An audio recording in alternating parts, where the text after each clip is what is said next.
Thank you for taking your time and joining me in this webinar. I know that this is a special situation.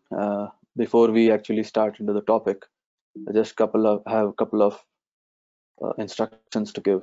So in case in the webinar, if you cannot hear me, try to connect again from using the computer audio.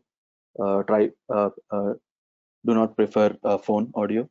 Otherwise, try restarting your GTW.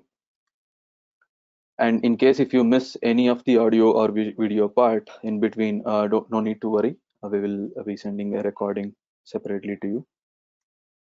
If you have any questions, we have a dedicated slot at the end of this session, or you can even post the questions in the chat window.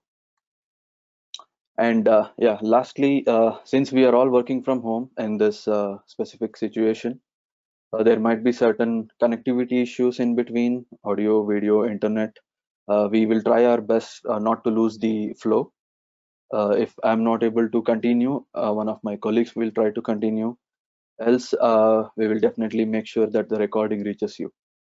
Let's keep our fingers crossed and let's get started.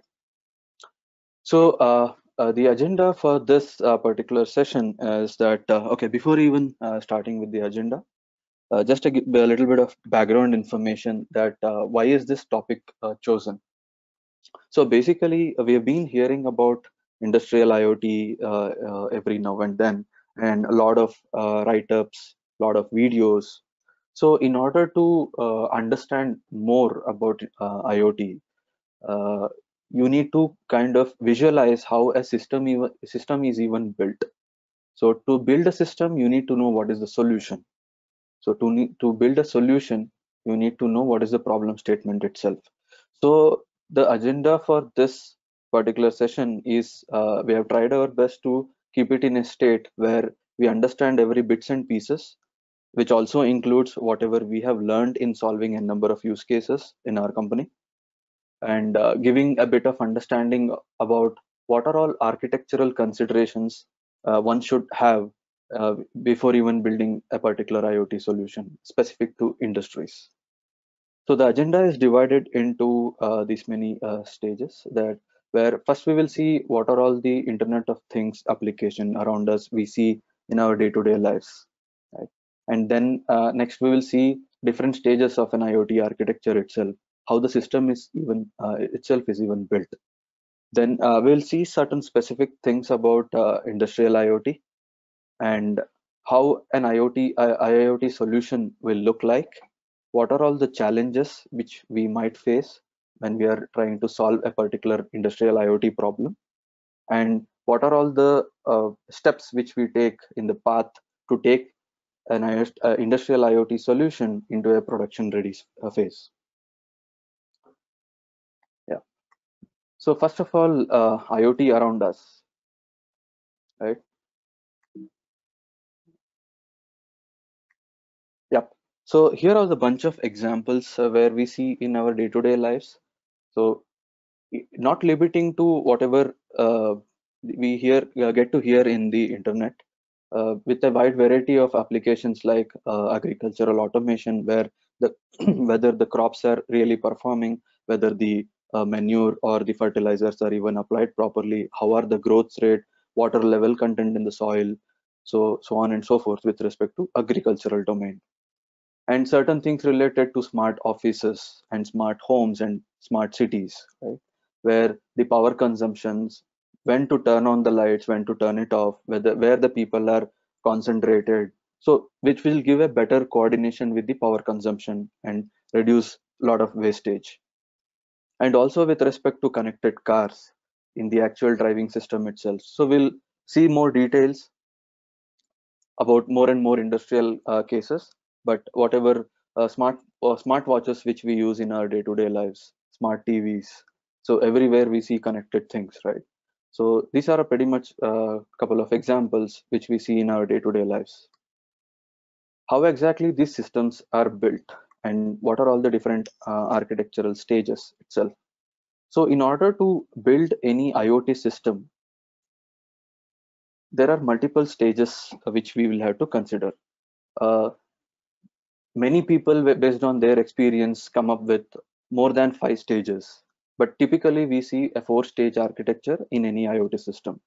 The first stage will be the actual sensors itself. The sensors may be wired or wireless. Based on the domain, the sensors keep collecting the data. If you are wearing a smartwatch or a Fitbit, it keeps collecting data about your health records. How many steps did you travel? What is your pulse rate? What is your heartbeat? So on and so forth. If we take off any smart home or smart city, then it will start capturing the temperature, what is the light brightness, whether how old is the particular electrical equipment itself is. So a lot of information to be gathered in order to take a better decision. All the sensor data which are collected will be routed to a series of internet gateways where the entire collecting of the data itself will happen, and certain pre-processing or network monitoring will happen to give a specific state information about the actual sensors itself. Then moving on to the edge devices. So this acts as a primary monitoring layer, whether which will have certain dashboards or certain alerting systems where it will actually tell how the system itself is even working. And then goes to the cloud services, where the huge amount of data whatever we collect with respect to one particular IoT system is actually maintained with certain replication, which will be taken forward for further analysis that what betterment can be done. So our discussion will revolve around the fourth stage, which is the cloud services, where how you can build an analytics system, or what are all the considerations you need to have when you are actually trying to solve an industrial IoT problem. Right? Now coming to specifics about industrial IoT, Fitbit or whatever smart home, smart cities, these are all limited to certain level of dollar impact compared to industrial IoT. With respect to industrial IoT itself, the problem statement is big, and if at all any major downtime or breakdown happens, the dollar impact is also very huge. Here are certain examples specific to industrial IoT, whether it might be the automobile assembly unit itself. There will be huge millions of machines which will be continuously running, and if at any given time if it goes down, then there is a huge impact to the business. With respect to connected cars, the impact is the driver's health itself, right? What is the brake pressure doing at this point of time? How are the actual distance controllers are actually performing? What is the light sensor doing? How many objects are in front of me? So the impact is huge. Similarly, with respect to the laundromats, where we use a number of machines and continuously monitored, with respect to set-top boxes or gas turbines, so on and so forth. Industrial IoT, the impact itself is huge. That's why there is a separate interest with respect to industrial IoT. Whether you want to solve any particular IoT system or an industrial IoT system in order to build a solution, there are certain basic concepts which we need to understand when we are actually trying to come up with a solution. So how does a solution will look like? Right? Everything will start with a data pipeline. So I collected all the data from the sensors. Now I'm feeding them to the next layer where the actual solution itself is built. So this is a typical data pipeline. Then where we have four main stages. One is the data acquisition layer itself, where the data collected from sensors are gathered together. Then once the data is gathered, we need to do certain preparation. What exactly preparation means is that we might have to do some certain data cleansing activity, quality checks, in order to bring the data to a analyzable state. Then comes the actual analyze state, where it might be an exploratory analysis or the actual data science and machine learning itself. And then comes the visualization. Visualization is the best way to represent or best way to represent the insights where any business person can take certain actions. If you, okay, whatever data you have collected, you take it and go to a data scientist that this is the data I have collected. Tell me what you do, right? So what type of data it is?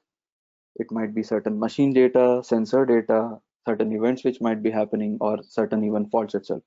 So let's take an example of the predictive maintenance itself, right? Where the machine failure will impact you a huge business loss, right? And you are actually in the manufacturing plant.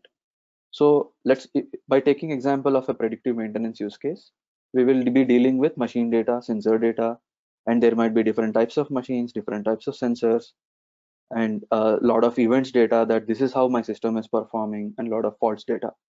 What a data scientist will actually do is take a sample amount of data, maybe 1,000 records or 100 records, because we don't even know that what a kind of analysis we will perform on this particular data, or whether the data is even eligible to be performed certain analysis, whether it is even fitting our the problem statement itself. So it takes the sample data, and then maybe let's take CSV as an example, comma separated values, right? He'll take the data and feed it into his own tool of his choice, maybe Jupyter Notebook. Then he'll try to play with the set of algorithms, or identify certain patterns in a tool of his choice and language of his choice. Right? He might want to use Python or whatever, and then come up with certain data patterns, whether it might be a scatter plot or line chart, bar graph, heat map, based on the use case. So then this entire exercise will happen it might happen in one particular laptop, where we are actually dealing with hundreds or thousands of records. Definitely we cannot stop there, right? Because when we see it's an industrial IoT use case, and we are actually talking about a predictive maintenance use case for a manufacturing plant, it cannot be solved with a single laptop and one single tool. It's a big issue to deal with, right?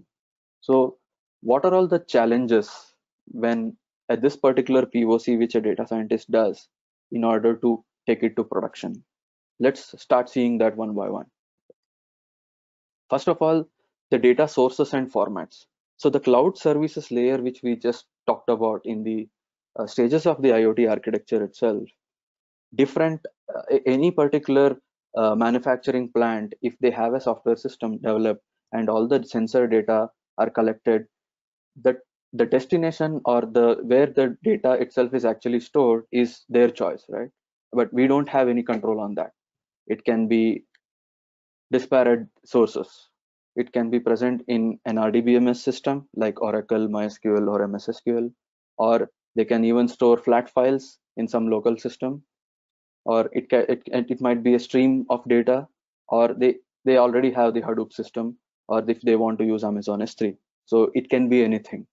So when we are actually trying to build a solution, we need to be mindful about disparate data sources which can act as input to our solution. Next thing is the different types of data which we will have to deal with. If we talk about POCs, it might be just one or two files which we might deal with. But when we actually talk about productionization, we might have to deal with different types of data set. What exact types of data set is what I'm talking about is there might be millions of machines, right? Different types of machines, where it might be uh, manufacturing a specific type of particular production itself. And there might be different types of sensors which are installed, maybe temperature sensors, speed sensors, actual certain value related, where it might be in any data type, so on and so forth, right? And the actual events itself, that I performed a maintenance at this point of time, where I replaced these many points, replaced these many equipments, or the entire system itself is broke, certain faults data. So multiple types of data sets is what we will have to deal with. Then comes the formats of the data itself. So the data which are collected can be structured or unstructured. We never know, right? And also it can be a time series or non-time series. It can be a comma separated delimiter, comma separated delimiter file, or a tab separated delimiter file. We don't know. Certain cases where the kind of projects which we have dealt with in the past, there were even data files which were even images.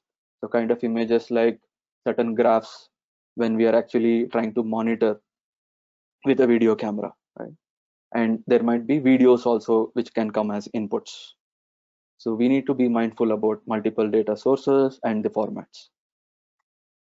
The next kind of challenge is about the quality and consistency of the data itself. What do I mean by quality of data? So the kind of data which are collected can have hell lot of null values or missing values, right? It makes a big difference in the analysis. Then it can have invalid characters. If the certain portions, if there is a problem at the gateway side or the sensor itself is corrupted, it might start sending out invalid characters or special characters for that matter, which will definitely impact the analysis itself.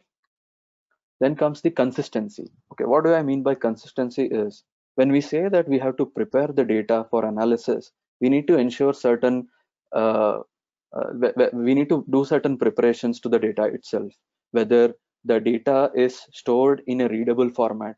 Sometimes we might have to convert an unstructured data into a structured format, into a time series value or time and sensor values, right? So we might have to perform certain joins and filters to combine and arrive at a targeted data columns. We might have to do a pivot where the actual columns are the rows, where we need to convert rows to columns and columns to rows. There might be certain cases where we might have to add additional columns by combining one or two columns, which will help in the further analysis. And there might be a lot of aggregations. What kind of aggregations? If at all, so with respect to plain exploratory analysis, there might be certain group bias or order bias or sort bias, right? If not, it might be time series aggregations, that my data is 1 millisecond granularity. I might have to do the analysis for hourly level granularity. There might be certain cases like that. So multiple kind of functionalities which we'll have to expect. Noise reduction, there might be certain duplicate values, right? In fact, it is quality, but it's a choice. We cannot discard all the duplicate values as the quality issue, right? And maybe there might be certain custom transformations based on the use case. So these are all the challenges which we need to consider before even trying to approach. Then comes the actual set of challenges when you are performing the analysis of the data. One is the discovery kind of an analysis where you need to explore, drill down, and try to understand every bits and pieces of the column, the data patterns it is actually giving, what is the average, so and so attribute, what is the sum, and certain other major aggregations, right? Certain advanced analysis like machine learning or data science. There might be plenty of techniques or algorithms which will actually juice out certain important information from the data itself. You might have to repeat this for multiple iterations and lot of experiments, right? And there might, when you are actually performing and moving towards the data science and machine learning, you will have to identify lot of patterns and the anomalies itself in the data, and you might have to tune the parameters every now and then. So why these things are called as challenges, why not as steps to do, is because if we leave one particular thing, definitely it will lead to a roadblock, right? And the actual tools itself to do the analysis. So we know that every time we do a Google search for any particular technology, we'll find n number of alternatives for any particular technology or any particular programming language, right? So for example, Python, which it has gained a lot of traction and has kind of mastered the data science or machine learning world. And Java, being the robust language, has supported the actual platform, uh, has taken the heavy load, right? And there might be plenty of packages. So every day, if you log into GitHub, you will see plenty of packages being released, right? How do you even be mindful about that? How to which one to choose? How to identify? And the chart types itself, whether I should use a heat map, or today I feel heat map is required, tomorrow a scatter plot might help me. Like how do I keep switching between the plots. How do I easily draw the graph? So having said that, we saw a couple of simple challenges, couple of major challenges. As I mentioned earlier, why these things are termed as challenges, why not as steps to consider, right? Because as I mentioned at the beginning of the webinar, that these are all our practical experiences which we have gathered together, that we have seen certain cases where the project itself, where we work for a few months and then later realize that, okay, we have to redo everything, right? Because the data source itself was not in the expected fashion. The sample data which we got and the actual data set, which data source which we had to deal with was totally different. So over the years, we have learned all these things and we have tried to incorporate in our product, which is what I'm intending to share with all of you guys. With respect to data formats itself, right? So let me give another example. Like a few years back, we have worked on a laptop battery data analysis, right? Where the data itself was completely in a row-oriented format. In order to do the pivot itself, it took 1 month, literally, to understand every attribute, how to even convert. Because when the data are maintained as row-wise, it's just not a simple pivot which we have to do. We might have to do a lot of imputations that fill the missing values in order to prepare the data itself to actual analysis. So that's quite challenging. And a lot of cases I've seen people, or I heard from people, that losing the project itself, right? And especially when we are dealing with a failure prediction or predictive maintenance, we should be mindful and think through it. So let's look at the path to production, what we have taken and what one should be thinking about. First of all, about the data storage itself. Being mindful about disparate data sources, the types of formats, and the types of the data which we actually deal with. First is the data storage and load. First of all, any system which we build should be, the interfaces and abstraction should be considered in a way that there are pluggable connectors. What I actually mean by pluggable connectors is that specific to the data source, we should have one particular connector which knows how to deal with particular database or a flat file or a stream or something else, right? So as long as the data connectors are pluggable, we don't have any problem to deal with. It's not a roadblock. Second thing is define a data lake. What I mean by data lake here, like defining a data lake actually means that rather than treating the external data source as the main data source for the IoT solution itself, create your own internal data store where you pull the data. It is advised when you are dealing with millions of data points that you define a data lake layer, not specifically pulling the data, but it's left to the use case. But make sure a definition of a data lake which acts as an internal data source is neatly defined. Then comes the storage handlers. Okay, what storage handlers is that? If you kind of define a data lake for the actual application which solves the data analytics portion, how exactly your application will read and write the data to and from the data lake which you have defined, right? There should be certain storage handler layer which we need to identify. The storage handlers which might be with respect to specific formats of the data itself, right? If you want to deal with a certain Parquet storage or Avro or ORC, RORC, CSV or plain CSV, right? Specific to the formats and specific to the type of storage handler should work hand in hand, which will make sure the data is read from the data lake defined and fed into the application. And if you want to store certain intermediate intermediate data sets back to the data lake itself, then these storage handlers and formats will definitely help. Then comes the incremental data load part. What I mean by incremental data load is that when especially when you're dealing with time series kind of a data, all your results or insights should be time specific, right? For example, uh, if I would like to know that last month how my machine performed, and if the same thing, the same pattern would occur again, how would I take an action, whether it will fail or not? Certain predictions which you come up with, that next month, with if the pattern continues in so and so, then how did it perform in the previous month? I would like to see the results incrementally, right? So it's very important to have schedules and triggers, and also in cases where to the data source continuously in certain frequency, that every month or every day a new data is being uploaded, and you would want to pull the new data and train your models accordingly. Once the data is stored and you have created all the interfaces and abstraction to load the data into the application, then comes the data processing and ease of use. First thing which we should be mindful about is the types of computation which we deal with.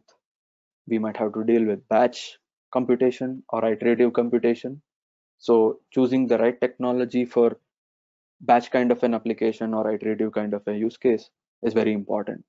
Certain cases it might be even real time, that I want the results fast, right? In case of connected cars, as I mentioned earlier. And certain computations might have to be purely in memory, right? And certain computations should be divided like data intensive or compute intensive. So based on these kind of things, choose the right technology in order to even create the processing engine itself, right? What I mean by pluggable engine here is that the system, whatever you build, you cannot limit it to say, I will work only with Spark, right? It doesn't work out like that, because Spark itself, with respect to specific use case, it might not solve 100% of your problem. You might have to bring in additional computation engines as well, right? Certain cases, TensorFlow or Dask or Hive, something else, right? So the system should have the capability to include or exclude any particular computation engine on the fly. And based on the type of job, you should be able to submit the jobs to the respective computation engine. So it's very important. Then comes language or runtime. Whether you are very much comfortable coding in Python or Java, it doesn't matter, right? What actually matters is what type of computation you are dealing with and what runtime suits best for that. Certain cases where there might be a lot of matrix calculations in a lot of algorithms. So you will have to be mindful whether you need to use Python or Golang or Julia or Java. Based on the programming language and runtime, we need to understand what are all the best possible approaches which you can use with respect to the runtime itself and use accordingly. Then comes licensing. So if we are choosing any particular component in order to use in your system, certain technologies you want to bring in, for example, Spark itself, right? Why do you even use Spark? Why people talk about Spark so much is because it is free, and it has a huge community base where you get active support. Likewise, if you want to go with TensorFlow, which is Google backed, so you would want to use certain products or bring in certain technologies which will benefit you, rather than telling that, okay, I saw this particular framework in GitHub where somebody has developed some algorithm which will help me in image processing, but it doesn't support anything else. So be mindful about whether to really bring in. Even if you bring in, make sure it is pluggable, right? And then comes the considerations about data science and machine learning. So there is nothing much to talk about exploratory analysis or the actual group bias and sort bias these days, right? It has become old. So a lot of things, any time we talk about industrial IoT or any IoT for that matter, it's the machine learning or data science or artificial intelligence. So here is where the considerations will matter a lot. First thing is the execution environment. So as I mentioned earlier, if you are choosing a particular technology, say TensorFlow or Spark MLib or Dask itself, right? Every particular technology or framework or computation engine works in its own fashion. It needs its own kind of dependencies. So it's always important for us to think in a way that let's create a separate environment, because since we have a pluggable engine support, it's equally important for the actual the execution environment to be created specific to that particular operation, right? So how do you even achieve that? By creating a virtual environment. And people who have been using Python, virtual environment is definitely not new. And people who have been using Dockers or Kubernetes, containerization is definitely not new. So using this in right combination to provide a certain execution environment with the required packages for the TensorFlow jobs to run separately, or Spark MLib to run separately, Python or Java, whatever. Then comes the machine learning model repository. So why do you even need a repository? Why can't I just create one particular model and just put it to production? So it just doesn't work out like that, right? The machine learning model cannot be sent over an email or a chat, right? It has its own life cycle which we have to manage. So it's important for us to have a model repository itself, which has the capabilities of versioning, that when a data scientist has performed a number of iterations, every single iteration has equal importance, right? It differs with certain parameters, and every version of that particular model will give best results at certain use cases. So it's important for us to maintain all the particular versions of a particular model by appropriate tagging with respect to the parameters itself. Then comes the actual parameters, the hyperparameters which were actually used to tune the model itself, right? It's very important to maintain all those things. And certain experiment stats. Where these experiment stats and the parameters help us is when you are actually trying to take a decision whether this particular machine learning model will actually is better suited to perform in the production case. Then comes the model lifecycle. So as I mentioned, it just doesn't stop there, that if you just start persisting the model, there is a life cycle which you need to define every time you create a model. The important aspect in the life cycle of a model is to create the model itself, retrain the model by continuously feeding with multiple parameters and different experiments, and then promote it to production, right? So it definitely makes a big difference if we have these things in place. Then comes the model scoring. What do I mean by model scoring is that whatever model I built, the predictive model or whatever machine learning model, how do I even consume that, right? It is very important to have specific endpoints, because I don't know how the particular model which I built will be used, whether it will be used via a REST API or a simple Netty API, or even where the model itself has to be shipped to the actual place where it is in the production. So it's very important to define a particular proper API endpoint for every model which we create. So with respect to model scoring, there is recently even I have come across certain use cases where edge device scoring, right? Why not host the model at the actual system where the actual model itself is built, right? What is the benefit of edge device scoring? So what I mean by edge device scoring is that, so if we go back to the four stages of the IoT architecture, there were certain devices which is part of the layer itself, which does certain alerting and monitoring, which gives certain capabilities for that. So if at all a field engineer is actually standing in the manufacturing plant and he's trying to monitor the machines, he would need to take the actions immediately. So that is where edge device scoring will actually make much difference. So in what all ways the edge device scoring or the edge computing itself matter is that, first thing is latency, because whatever payload the model has to deal with to apply, it need not take a long route. The results will be very faster because the data payload is there in the production side and the model is there in the production side. So the latency is very less. Faster the results, better time to action, lesser is the risk, right? Especially if we are talking about connected cars and the entire set of sensors.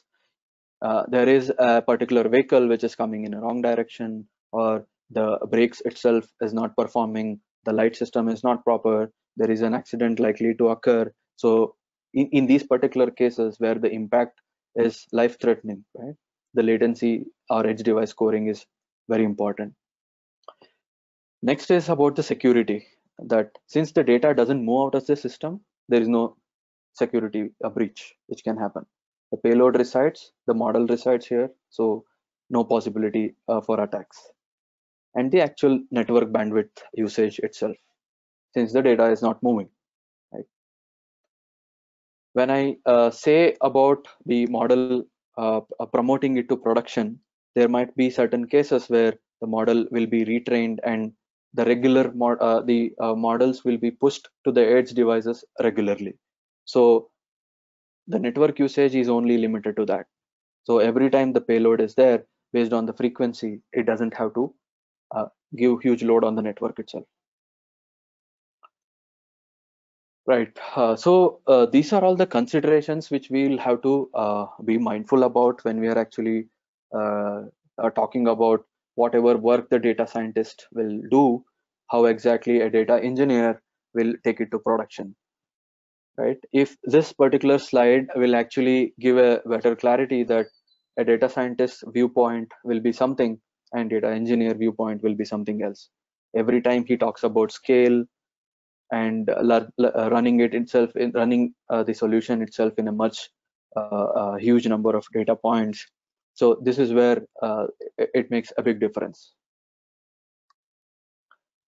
So to conclude this topic, just to summarize, this summary is based on whatever we have learned in our past and what principles we are following in our actual product itself, and the kind of platform we have in order to get a high productivity architecture. So there are three main things which we will have to be mindful about. So this particular thing summarizes the robustness of the architecture of the platform which we will be building to solve an IoT use case. So first is with respect to scale. So we have seen this particular 3V terminology, right? So, there are few people, experts, who say that there are 5Vs. Few people say 7Vs. But most important, I feel the 3Vs, if we are mindful about, uh, it will make a huge impact. So first is the volume itself. Since we deal with n number of machines and n number of sensors, multiple types of machines and multiple types of sensors, the volume of the data itself is so huge that the number of records which we might have to deal with will not be limited to millions. It might even cross billions as well. So we have seen such use cases where we have uh, spent time to actually create a solid system to even deal with the big data system itself. Right? Then comes the velocity. How frequently we are getting the data points, especially when we are dealing with a time series kind of an analysis. The frequency matters a lot, right? Which will add up to the scale, and the variety itself. As I mentioned, types of machines, types of sensors, types of faults, types of events, transactions, so on and so forth. So this is definitely a huge scale of data which we'll have to deal with. Then comes the security. So it's very important that if you have a microservice kind of an architecture in your system, uh, then every single service to service kind of an interaction where the data is actually fed from the low storage part to the actual application layer, ensure that the data is encrypted uh, with a sophisticated algorithm, right? That is very important. And the access control itself. So there might be systems where if the field engineer logs in, he might want to view a different thing, and if the actual business user or the decision maker logs in, there might be a different set of points. Sometimes there might have to be a different division, a business line level, that I have a manufacturing plant, I have an assembly line. The data will be fed into the same system, but different users and groups will have to manage their use cases. And the network security, communication between the internal and external services like remote databases or external data sources. And the multi-tenant environments. So with respect to, as I mentioned, that if I have a manufacturing plant or an assembly line, so there is a clear multi-tenancy use case where we need to define proper namespaces in the data lake and ensure that the processing jobs are sent to the respective queues in the cluster so that it doesn't hamper the resources as well as the data breach. Then comes the continuous integration and continuous delivery. So with respect to data, incremental data load, right? Uh, it is very important that every now and then I have the new data coming in, and the system has to be made sure that it has all the capabilities to take the new data into the consideration for the analysis and show the results. So support for incremental data load and support for training the models incrementally. So the new data came in, I have to retrain the model on the new data and show the insights accordingly. Then continuous delivery of the model, right? Especially with respect to edge device scoring, or when you are promoting the model itself for production, there has to be a clear workflow defined that I'm continuously delivering the machine learning model to the production site. So these are all the general considerations when we have to deal with the high productivity architecture and when we are actually talking about industrial IoT solution. So to sum it up, first, the connectors to bring the data into the data lake, then your actual solution builder itself. So preferably low or no code, right? When you divide your solution into bits and pieces, there might be a number of reusable points which you would like to reuse and templatize so that you don't have to write the same piece of code again and again, where or even go to an extent where you provide a drag and drop kind of a builder to actually create the entire data pipeline, right? There are a number of tools for that, or if you want to build your own, yeah, but that's a very good point for consideration. Then comes when you are actually executing your application itself, you might have to fine tune. So n number of considerations to actually configure, reconfigure, and repeatedly perform the computation. And every time you have a rule attached or a model prediction with a proper notification system has to be integrated. So once you have the entire solution ready, you might have to you might want to make it as a template where you would like to apply the same thing on multiple types of data as well. And finally, a web or a mobile front end, as I mentioned, that the visualizations are the best way to explain the results so that it drives the decision, right?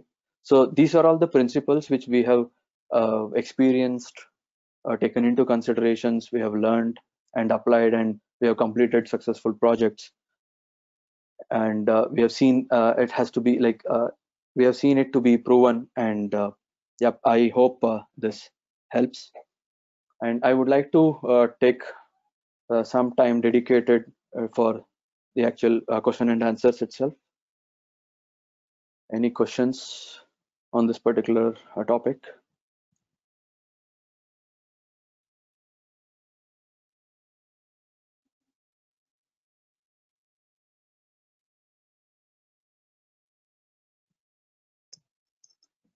So you can type in the question in the chat itself.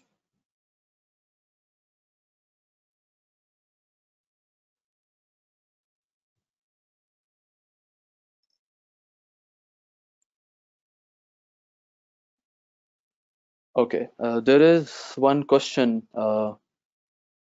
Is this specific to predictive maintenance use case? Uh, Not actually.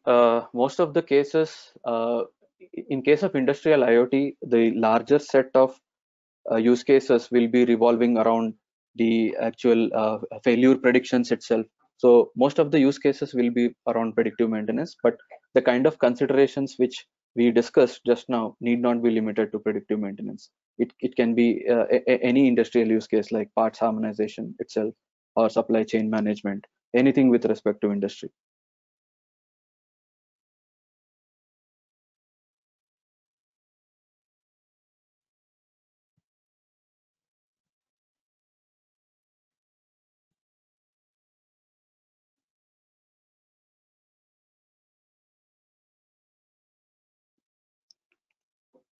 Okay, there is another question. Do you have a ready-made platform that can be proposed to customer? Uh, we have a product where we have a dedicated solution for the predictive maintenance itself with respect to anomaly detection and prediction. And we have a platform which is specifically designed to solve this use case, but not limited to predictive maintenance, but extending it to any industrial IoT use case itself.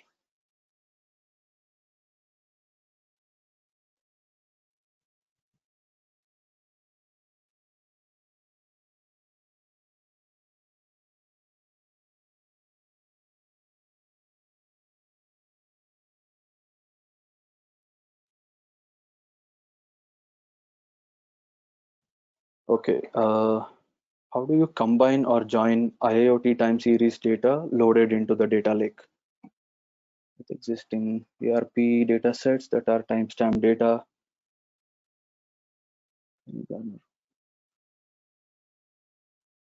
Okay. Predominantly, what I meant by data lake here is that most of the cases it's better to have a defined data lake itself, where you might have to pull in the data into systems like Hadoop, right? So, with respect to time series data, uh, existing progress here. Okay, I don't know. I think I didn't understand the question.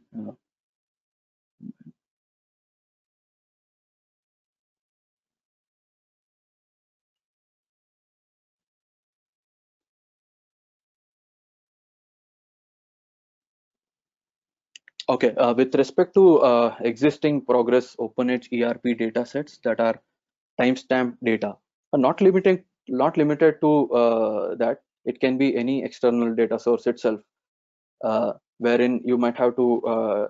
We don't mm, specifically depend on one particular data source. That, as I mentioned, that the connectors are definitely extendable. So based on the use case or based on the actual problem statement itself, it can be extended. It can be either OpenEdge ERP systems or any other database for that matter.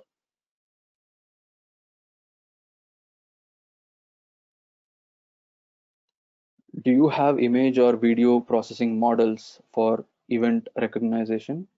How does that gets integrated with the platform? Okay, so we have done certain projects which were at the initial stage itself, but I definitely image we don't have any existing models as such today, but definitely as the use case permits or as the use case demands, definitely it's not difficult to add the image or video processing models itself.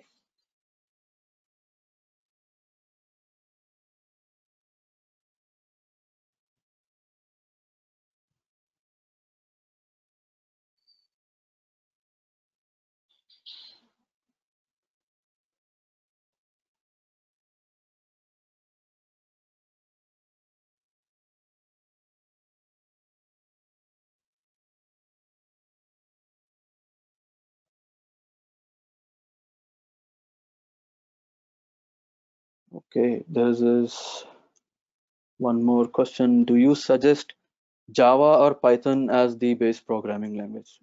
Okay, so this is a very specific question. Uh, no, there is no such decisions which one can make. So every particular language or every particular runtime has its own capabilities. So what is important here is to understand the capabilities itself and then choose it. So what I have seen in my experience is that whatever Java used to do till now, Python is equally getting it into pace so that it can become uh, uh, programming or the platform language itself. So there is no defined suggestion of, as such, Java or Python.